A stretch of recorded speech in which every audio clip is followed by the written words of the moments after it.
Friends 2014లో Vignan college students 46 మంది వెళ్తే 24 మంది మరి వాటర్లో కొట్టుకొని వెళ్ళిపోయారు. మరి దాని కారకులు ఎవరు, ఏంటి మనం కాస్త తెలుసుకుందాము. ఇలాంటివి మనం సొల్యూషన్స్ వెతకాలి. మరి అందరు సమస్య చెప్తారు కానీ మనం సొల్యూషన్ వెతుకుతున్నాం. ఒకసారి ఇది వినండి. ఇది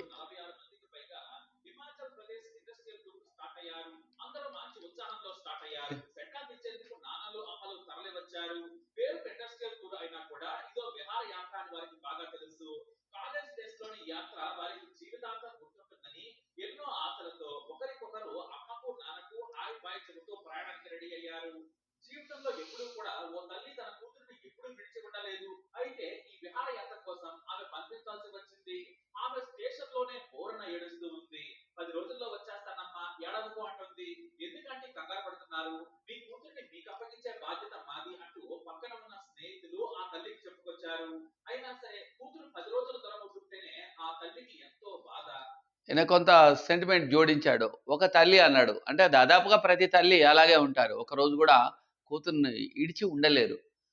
మరి అలాంటి వాళ్ళు ఇలా టూర్కి వెళ్ళేటప్పుడు వాళ్ళ ప్రాణం అంతా వీళ్ళ పంచ ప్రాణాలు వీళ్ళపైన ఉంటుంది. మరి ఇలాంటి టూర్లో వాళ్ళు ఎలా తట్టుకుంటారు?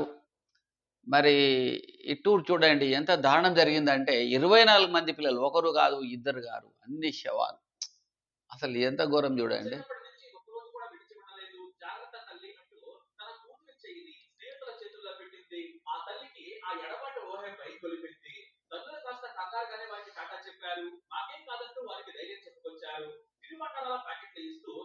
ఎంత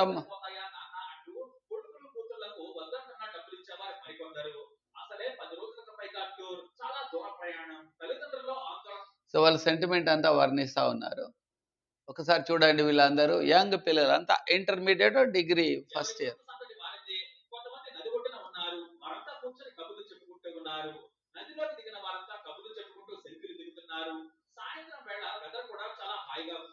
ఈ వాటర్ చూస్తే పిల్లలు ఆగరు, వాటర్ దగ్గర మైమర్చిపోతుంటారు.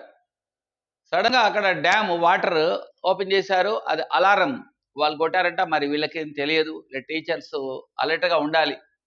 ఇక్కడ తీసుకెళ్లిన టీచర్స్ యొక్క అతిపెద్ద తప్పు. వాటర్ ఎప్పుడు ఇడుస్తారు, ఎప్పుడు ఇడవరు వాళ్ళు అదంతా తెలుసుకొని ఉండాల్సింది. సరే, నెక్స్ట్.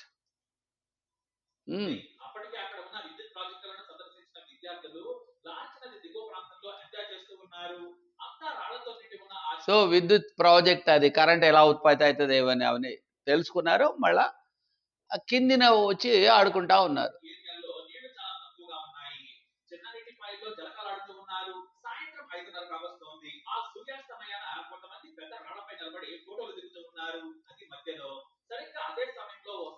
ఇక మన వాళ్ళకేంటి, సెల్ఫీల పిచ్చి. సెల్ఫీ దిగాలి, ఇగో ఇక్కడ దిగాలి, ఈ ఫ్రెండ్తో దిగాలి, ఆ ఫ్రెండ్తో దిగాలి. ఆ మధ్యలో వాళ్ళకి కొంచెం లవ్ అది ఉంటుంది పిల్లల మధ్యలో.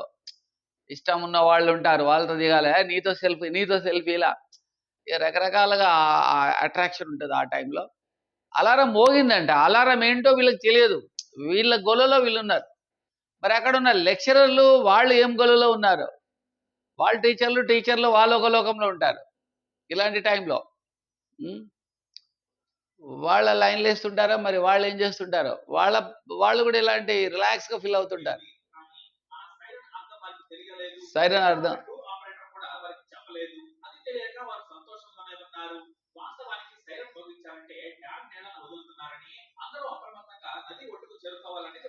సైరన్ కి అర్థం, వీళ్ళకి సైరన్ అర్థం తెలియదు.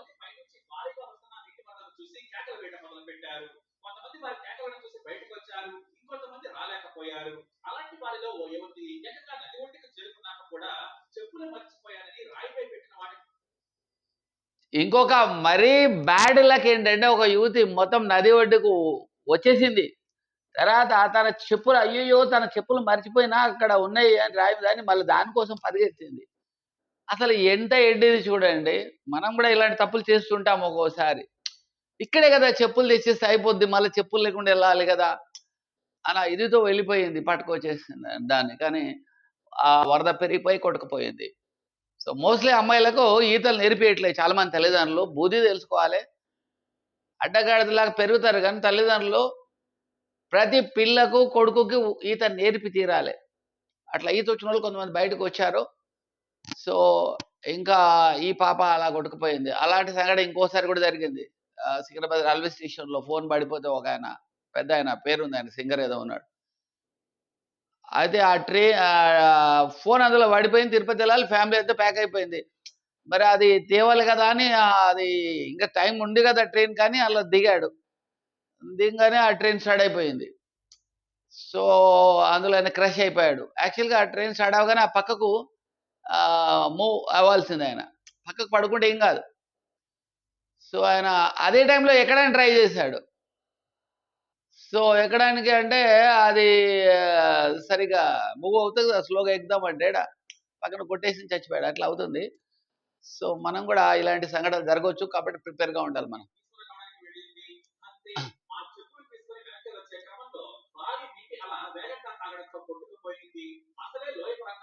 వీళ్ళంతా చచ్చిపోయినారు.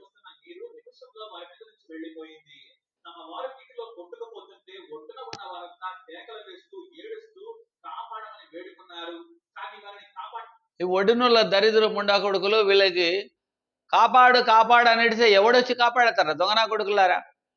మీరు షేడ్స్ ఈపి దీన్ని ఒక తాడులాగా చేయొచ్చు. అమ్మాయిలు ఇప్పుడు యాక్చువల్గా వీళ్ళు 24 మంది కొట్టుకుపోయారు అంటే పైన ఇంకెంతమంది ఉన్నారు? ఇంక 20 మంది ఉన్నారు పైన. 46 మంది, 22 మంది ఉంటారు. వీళ్ళు చున్నీలు అంతా కలిపితే తాడవుతుంది. అప్పటికప్పుడు వేసేయచ్చు. వీడికి ఐడియా రావాలి కదా. ఐడియా రావాలంటే ఇలాంటివి ఊహించుకోవాలి అప్పుడప్పుడు. వేరే వాళ్ళు మునిగిపోయినప్పుడు అరే మనమైతే ఎలా అని. పనికిరాని గేమ్లు అన్నీ చూసుకుంటూ కూర్చుంటారు ఈ పొరగాళ్ళు. కానీ ప్రమాదాలు వచ్చినప్పుడు ఎట్లా నేను ఎదుర్కొంటాను, నాకు ఈ సమస్య వస్తే నేను ఎట్లా ఎదుర్కొంటా, ఇలా బయటపడతా అని మనం ఆలోచించాలి. ఇప్పుడు ఇలా జరిగింది ఉన్నది. దీని గురించి మనము ఆ ప్లేస్లో ఉంటే ఎలా తప్పించుకోగలుగుతాము, ఎలాంటి పరిస్థితుల్లో అన్న ఆలోచన మనకు తేవాలి. మనం అంతేగాని అయ్యో ఆ పిల్లలు చచ్చిపోయారు, మనమైతే సేఫ్గా ఉన్నాం, మన పిల్లలు అమ్మయ్య ఆ దేవుడు మనం కాపాడుతున్నాడు అనుకుంటారే తప్ప అరే నేనైతే ఎలా బయటపడి ఉండేవాడిని, ఏ ఆలోచన చేసి ఉండేవాడిని, ఇలా ఆలోచించారు దరిద్రులు. సో ఇలా ఆలోచించే వాళ్ళు మనకు కావాలి. సో మన సబ్స్క్రైబర్స్ అందరూ చాలా తెలియాలని మిమ్మల్ని తయారు చేస్తున్నా. మీరు జీవితంలో ఎంత పెద్ద ప్రమాదం మీకు వచ్చినా, మీద హత్యా ప్రయత్నం వచ్చినా మీరు చిటికలో సింపుల్గా తప్పించుకొని బయటపడ్డట్టు మిమ్మల్ని తయారు చేస్తాను. అలాగే ప్రమాదాలే కాదు, ఆర్థికంగా కూడా పడకుండా మిమ్మల్ని కాపాడతా నేను. మిమ్మల్ని అన్ని విధాలుగా తెలివితేటలు చేస్తా. మీ పిల్లలు కూడా చాలా బ్రిలియంట్ అయ్యి మీ కాళ్ళు మొక్కటెట్టు చేస్తా వాళ్ళు మీ చివరి దశలో కూడా. సో కుటుంబాన్ని కూడా అద్భుతంగా తీర్చిదిద్దుతాను. సో మన వీడియోల వల్ల మీరు అందరూ పూర్తి కాదు 1,00,000 కోట్ల లాభం కాదు, అసలు వర్ణించలేనంత లాభాన్ని మీరు పొందేటట్టు నేను చేస్తాను. సో మన వీడియోలు చూడండి, అందరికి షేర్ చేయండి, సబ్స్క్రైబర్స్ చేయండి, లైక్ చేయండి. అన్ని లైక్ చేస్తేనే ఇది ఎక్కువ మందికి వెళ్ళిపోతుంది అనమాట. వీడియో ప్రతి ఒక్కళ్ళకి చాలా ఇంపార్టెంట్.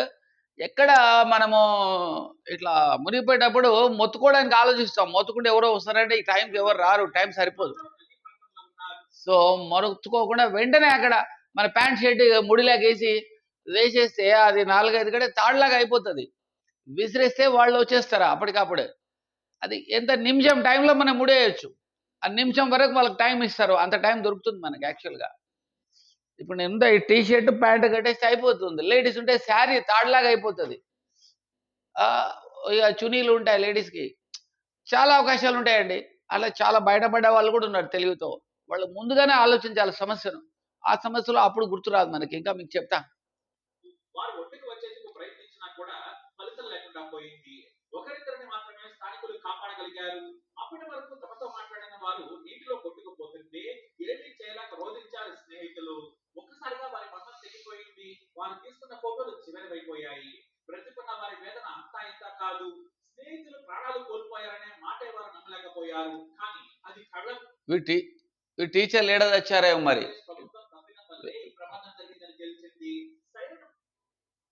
ఎవరు తప్పు? ఇది తిరుగుతా ఉంది. అధికారులు చేసిన తప్పిదం కారణంగా 24 మంది విద్యార్థులు ప్రాణాలు పోయాయి. అప్పటి వరకు సరదాగా తీసుకున్న ఫోటోలే చివరమయ్యాయి. మధుర క్షణాలు మిగిలిన మనుషులే మిగలలేదు. ఈ ఘోర ప్రమాదంపై సుప్రీంకోర్టుకు వెళ్లారు కొంతమంది. సుదీర్ఘ విచారణ చేసిన సుప్రీంకోర్టు హిమాచల్ ప్రదేశ్ ప్రభుత్వం తప్పిదం వల్లే ఈ ప్రమాదం జరిగిందని తేల్చింది. సైరన్ మోగించిన విద్యార్థులు వినలేదన్న ఆ ప్రభుత్వ వాదనలపై సుప్రీంకోర్టు సీరియస్ అయింది. అంత ఎత్తున ఉన్న ప్రాజెక్టుపై సైరన్ మోగించిన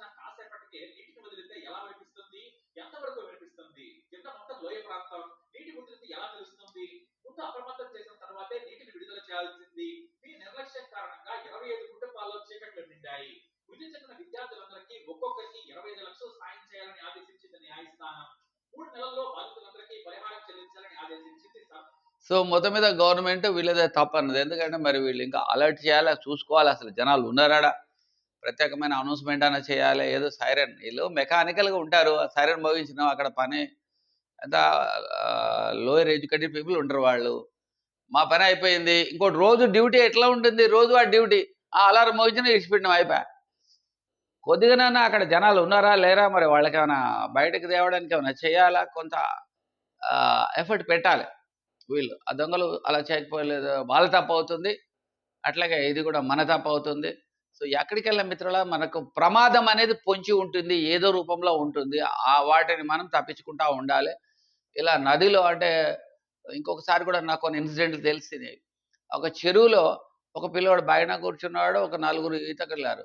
ఈ మొత్తం మీద ఈ యంగ్ పిల్లలు ఉంటారు కదా, 9, 10 తరగతి పిల్లలు, 8 తరగతి పిల్లలు చెప్పకుండా వెళ్తారు ఈత కొట్టడానికి, చెరువులు ఉంటాయి సమ్మర్‌లో. ఆ స్కూల్ హాలిడే మధ్యలో ఇడిచిపెడతారు ఒక్కోసారి. సో వాళ్ళు వెళ్ళిపోయి ఈత కొడుతుంటారు. ఎవరికీ ఈత రాదు. ఆ ఈత కొట్టుకుంటూ వాళ్ళు అక్కడ గుంతలు ఉంటాయి కొన్ని. అంటే ఎండాకాలంలో దొవ్వి ఉంటారు, వాళ్ళకి ఐడియా ఉండదు. వాళ్ళు ఇంతే లోతుంది కదా అనుకుంటారు. సడెన్‌గా గుంతొస్తది, గుంతలలో మునుగుతా ఉంటాడు ఆడు. ఆడు మునుగుతున్నాడని టెన్షన్‌లో ఇంకోడు ఆపనీకపోతాడు. వాడికి ఈత రాదు. వీడు పట్టేసుకుంటాడు గట్టిగా. వాడు ముగ్గురు, నలుగురు మునుగుతా ఉంటారు. అయితే ఒక్కడు గొడ్డ మీద ఉన్నోడు మాత్రం ఒకడు తెలియక ఏం చేశాడంటే, వాడు పైన షర్ట్స్ ఉంటాయి కదా, అందరి షర్ట్స్ మూడేసి వాడు విసిరేసాడు. ఆ తాడులాగా అయింది. వాళ్ళ నలుగురిని సేవ్ చేసిన ఒక మహానుభావుడు, మహాపోరగాడు తెలివితో అలా చేశాడు. అదే పొరగాడు మొత్తుకుంటే ఎవరు జనం రావాలంటే టైం పడుతుంది. మొత్తుకుంటూ వేయొచ్చు ఈ పని కూడా వాడు కూడా. సో అలా మీరు ఎప్పుడైనా నీళ్ళలో మునిగే వ్యక్తిని కాపాడవచ్చు. అంతేగాని మీరు దూకి లాగాలని చూస్తే మీకు ఈత రాకపోతే మీరు అటే వెళ్తారు. ఒక ఈత వచ్చిన వాళ్ళైనా అవతల వాళ్ళు గట్టిగా ఈత రాని వాళ్ళు గట్టిగా పట్టేస్తారు. వాడి వెనక నుంచో జుట్టు బట్టి ఈత బట్టి లాగాల్సి వస్తుంది.